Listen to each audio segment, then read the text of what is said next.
Hello and welcome to a build video for the Build Newcrest Legacy Challenge Empty World variation in The Sims 4. It's a take on the original challenge with a little bit of a twist in which the entire Sims world is going through an apocalypse and it's up to just one family to rebuild all of society from the ground up, starting with the empty world of Newcrest. I just recently wrapped up Generation 1 of this Legacy challenge, but before I can truly call myself done, I need to build a park. Yeah, the park is the final objective that I have to meet for this first part of the Legacy Challenge. So I am building a park today on the site of our old family home. This park is supposed to use the water feature, the 8 perfect quality plants that I raised during Generation 1. So I tried to put everything else that my family owned into the Sims inventory, but I made an interesting discovery that the trees, including the harvestable trees, will not store in the household inventory. If you try to put them in your household inventory, the game will just automatically sell it off and give you money, which is not in the rules of the challenge. So the plot taker family has generously decided to donate a number of additional trees to the future community park. Isn't that nice of them?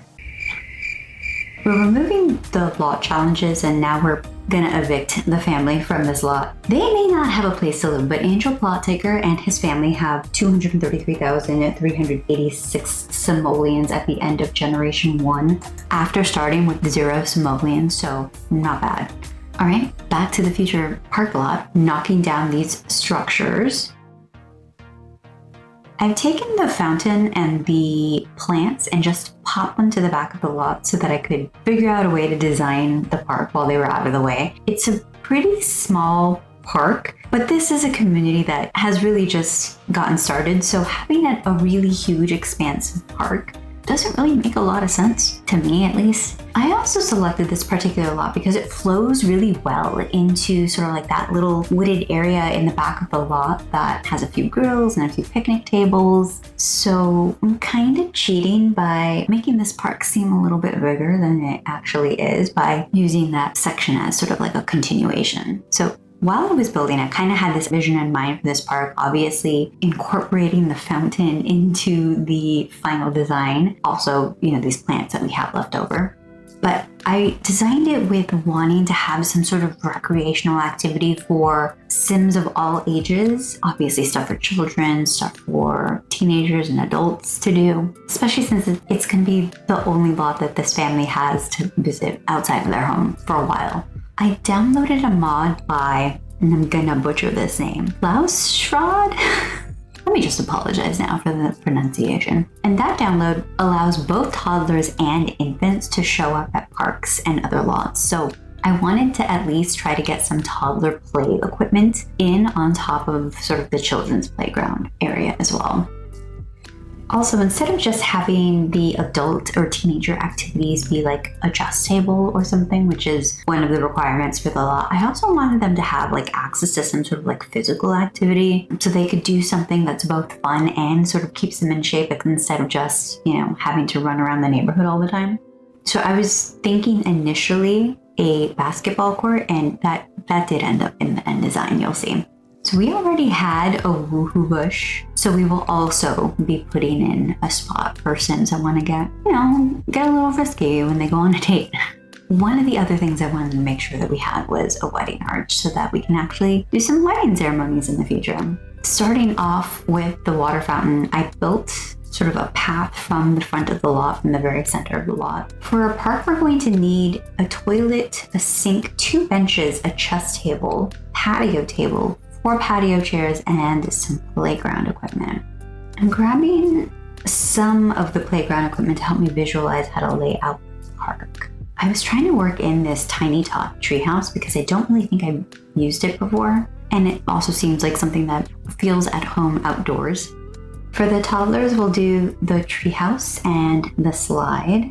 And then for children, we have the monkey bars and the swing set. The swatches were not matching all that well despite having sort of like the aesthetic similarity between the wrapped plants. So I think I do end up with another swing set option later. These 2 swatches ended up being similar enough, so that should probably work. I next built type of fence structure along the front of the park to kind of help, delineate some of the space. I really liked this Ivy League fence for it, so I ended up using it on both sides. I think this is roughly how I ended up laying out the children and toddler playground equipment. So we're gonna move the pathing and the fountain a little bit. This toddler area was looking kind of sparse, so I ended up building like a sandbox in this area. I did that by using a low fence to define the sandbox area and then using the terrain painter to fill in the sand. And then I thought that just felt a little fake, so I tried to do a little bit of terrain manipulation to sort of make it look like the sand was uneven. I would say that I spent a lot more time on that than I needed to, but it just wasn't quite looking right. I think I eventually got there though. I also went into the debug menu and I tried to find a bucket so that the kids could use it to build sand castles. I had initially thought about doing a hedge fence for this sidewalk. The greenery wasn't really matching the ivy on the fence that I used along the front, so I decided to change the fence swatch instead. But then I didn't end up loving how the two looked together, so I just kind of switched it to the same. Since this area is meant to be for really small children, I took the puzzle piece flooring that's supposed to be made out of like rubber, like maybe soft foam, and then used Control F to give me quarter tile pieces so that I could create this sort of rectangular looking area on this like diagonal orientation. And then I did the same thing to the flooring near the treehouse playhouse. I selected the benches that I'm going to use and reselected a swing set style. I kind of have a pretty serious and also, I guess, personal update. A couple of weeks ago, I ended up going to the hospital, which is kind of a wild story. I'm all perfectly okay now, but I had been sick with something, like I think bronchitis or something, but I had been sick for like 6 weeks and I thought it was getting better until it got a lot worse. I suddenly was coughing a lot more, like I had like a phlegmy cough, and then I started getting fevers and chills and just body aches, and then on top of that, I actually started feeling kind of short of breath, like to a point where I couldn't even move from one room to the other without getting winded. So I ended up going to the emergency room. They had to give me oxygen. They ended up doing like a bunch of tests, and I think what they basically came to the conclusion was that I got sick, like I got pneumonia, and it aggravated my asthma, which was causing me to wheeze, caused me to be really, really short of breath, except my regular sort of like rescue inhaler wasn't really doing a good enough job of like helping me breathe. And the slightly annoying thing about this is that I know that I have like exercise-induced asthma, right? So like if I'm gonna run a mile, I'm gonna start wheezing. I'm gonna have problems breathing. So I really only get asthma when I'm doing a really high intensity cardio workout, or if it's kind of stress induced, right? Like I get a really bad flu, I get something like COVID, and then I get a little bit wheezy, but like it's not to the extent of I can't breathe. It's just, all right, I'm having a harder time breathing than usual. This, however, was really taking me out and really, really concerning me. I had never gotten this bad before. So anyways, while I was at the hospital, they were giving me all these sort of like asthma treatments, which did make it less worse, but without actually treating the underlying sickness, the thing that was making me sick. It was getting better, but it wasn't disappearing because the underlying sickness wasn't going away. They did some more tests. They really couldn't pin it on any sort of virus that had been going around. And eventually they did a test and they found that there was an infection in my lungs, which sort of suggested that probably had to be bacterial pneumonia, which is, I think, probably my first time ever getting that. But they gave me some antibiotics and I did start to get better. And they eventually took me off oxygen. I think it was 3 days in the hospital total, 2 days in the emergency room. They eventually sent me home just with a course of antibiotics to take over a few days. And then it took a while to get over because it's pneumonia, but I was basically fully recovered after 2 weeks. So all to say, I'm healthy, I'm great. The antibiotics, they did their job, but I had to take a couple days off work. And then when I came back to work got really crazy. So in any case, that is the story of the first time that I've ever had to stay overnight at the emergency room.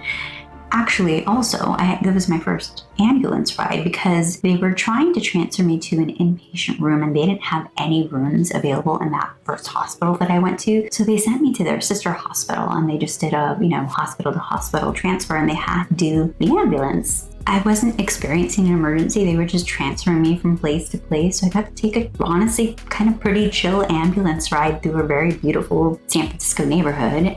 And then when I got to my inpatient hospital room, we had some really lovely views. So that's positive.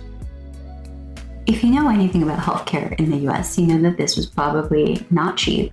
So how much is it going to cost me in total? I am not super sure because I feel like most of the time it takes like a month or two for all of the costs and things to get tallied up, and then for the dust to settle and then the insurance to really decide what they're covering, what they're not. But I definitely reached my in-network out-of-pocket maximum, which is $2,000. So fingers crossed that that'll be it. Oh, and the antibiotics, when I went to go pick them up, they were like less than $3. The priciest part, to be quite honest, was I checked in with my primary care doctor after my hospital stay. He gave me like a daily asthma medication just in case, and then like a stronger rescue inhaler. Both of those were not cheap. Luckily, it doesn't seem like I'm really gonna need them moving forward. Like maybe only when I get like really, really seriously sick again. But all right, story time over, back to the build.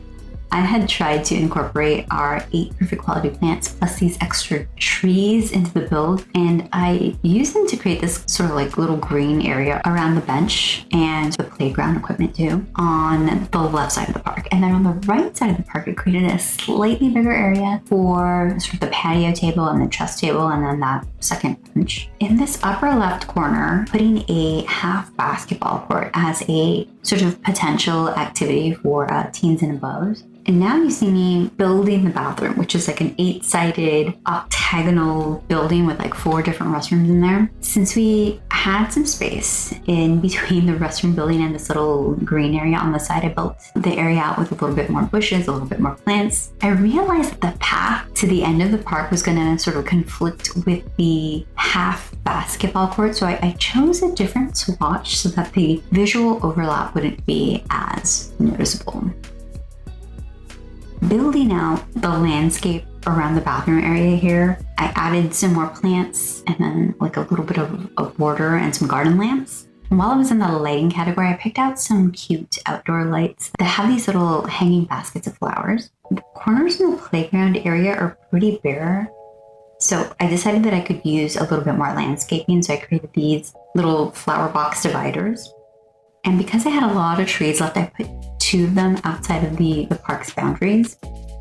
At some point, I noticed that there was some floating fruit on the lot. I guess they're lemons, and they were probably left behind after I moved a tree, but it's just kind of a little funny random thing that's plaguing my lot.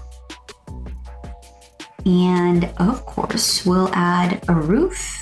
And I thought about adding on something on top of the roof, like a weather vane, so I kind of put that there. Bathrooms were going to be pretty simple, but because I have that mod that allows both infants and toddlers to visit parks, I wanted to make sure that I had an infant changing table and a toddler potty available on the lot for them. With the completion of the bathroom, we've met all of the requirements for a community park lot. I sometimes forget to put a lot of traits on my public lot. So we, of course, already had the great soil from when the family was living there, but we're gonna add child's play, which helps kids learn faster. And then we'll also grab sunny aspect, which makes Sims energized, happy, or inspired. Also added some landscaping to the empty spots, like these bushes on the corner. And I've added in some additional plants to really make this place feel kind of like lush. All right, at this point, we have way too many free trees left over, so I've used 3 of them to kind of create this little divider here. We still have some room left on this lot, and the plan is to build a gazebo with a little bit of seating and a wedding arch so that there's, some type of venue to host a wedding outside of our home lot in the near future. I put the gazebo on a little bit of a foundation so that the gazebo and the bathroom weren't sort of like at the same visual height. By the way, I had the hardest time with getting the octagonal roof placement correct. At first, I thought about putting weather vanes on both the gazebo and the roof of the bathroom, but then it looked kind of a little silly, and it made much less sense for the weather vane to be on top of a bathroom. So I just decided to keep it on the gazebo, and that's where the weather vane will be. Gazebos are usually made out of wood, so I wanted to go with a flooring that was kind of similar, but I decided to get a little fancy with it by rotating the direction of the wood so that the corners were kind of like wrapping around each other, sort of in this square pattern. I don't think I ever realized that you weren't supposed to put a wedding arch inside a short walled building before, but honestly, it's kind of rude of them. Long story short, my gazebo ended up clipping with the arch, but I decided to just ignore it. I was trying to hunt for some outdoor lights and played around with the idea of doing some fairy lights around the gazebo railing, but it wasn't really snapping to the gate. And I think I just ran out of patience at this point and I didn't really want to deal with individually placing every single string light. So I went with some debug lighting to illuminate the gazebo at night. I placed the cow plant in the corner so it's sort of tucked in out of the way. But you know, in this spot, the cow plant can still sort of like oversee everyone's weddings, which I think is important. I also thought about putting the woohoo bush right beside the wedding arch because I thought it would be like a nice place to put some landscaping and sort of blend the woohoo bush into the other plants. As you can see, I ended up decorating the perimeter of the gazebo with plants that had these little red flowers so that the woohoo bush sort of really blended in and wasn't sticking out like a sore thumb. Eventually, I had to decide what to do with the remaining trees that I had left over. I decided to tree line this path to the back of the lot, but I really felt like I needed like another tree so that these two trees didn't look completely mismatched, which is what they do because one's a lemon tree and the other is like a banana tree. It's like a tropical looking tree. So I ended up grabbing the same type of tree that appears in this picnic area in the back of the world. I made the roof colors of the gazebo and the bathroom completely different. And I feel like the green roof really kind of blends in with the rest of the park. And so even though the bathroom is there, your eye isn't necessarily drawn right to it. Whereas I feel like you really want to draw attention to the gazebo, especially since it's going to be like the venue for a couple of different weddings. It kind of stands out with this sort of like reddish roof. After seeing the park in the dark, it looked a little shady. Like maybe too shady to hang out at night. So added some more lights. I added a couple more street lamps to illuminate the park a little bit better. And I actually ended up really liking the repetition of the street lamps. And it made the two different types of trees seem a little less random. So I think it visually still looks okay. Added a couple more lights to the landscaping. The area right in front of the gazebo seemed a little bare. So I added in some landscaping to help fill it in a little bit. At this point, I just used the terrain paint to make the plants blend into their surroundings a little bit. Also, I'm gonna build in some desire paths towards the woohoo bush as if, you know, several people have made the trek. I should probably do some similar terrain paint to the back playground equipment too, so it looks a little bit more realistic. All right, I think we're done. So let's go on a little tour. This is the front of the park and we enter into the children's playground area with a sandbox, a playhouse, and a slide for the toddlers on the right. And then on the right hand side, we have a playground area for some older kids with a swing and a set of monkey bars. Continuing on, here is the fountain, and then to the right, a seating area with a chess table. And then to the left, a little bit more greenery and some seating. Here's the restroom with 3 normal bathrooms and then 1 restroom that has a toddler potty and an infant changing table, so you can sort of bring the whole family to the park. If we continue on, that's the basketball court. And across from that, we'll walk back. You'll find our cow plant, you'll find our little woohoo bush, and then we'll come around to the front of the gazebo where you will find a wedding arch. And this is where I realized that I never put benches into the gazebo, even though I meant to. I just thought that this might be a nice little area for you to take a little date, come hang out, or, maybe you are watching a couple get married, but you want to sit down. It's also there for that. Ta-da!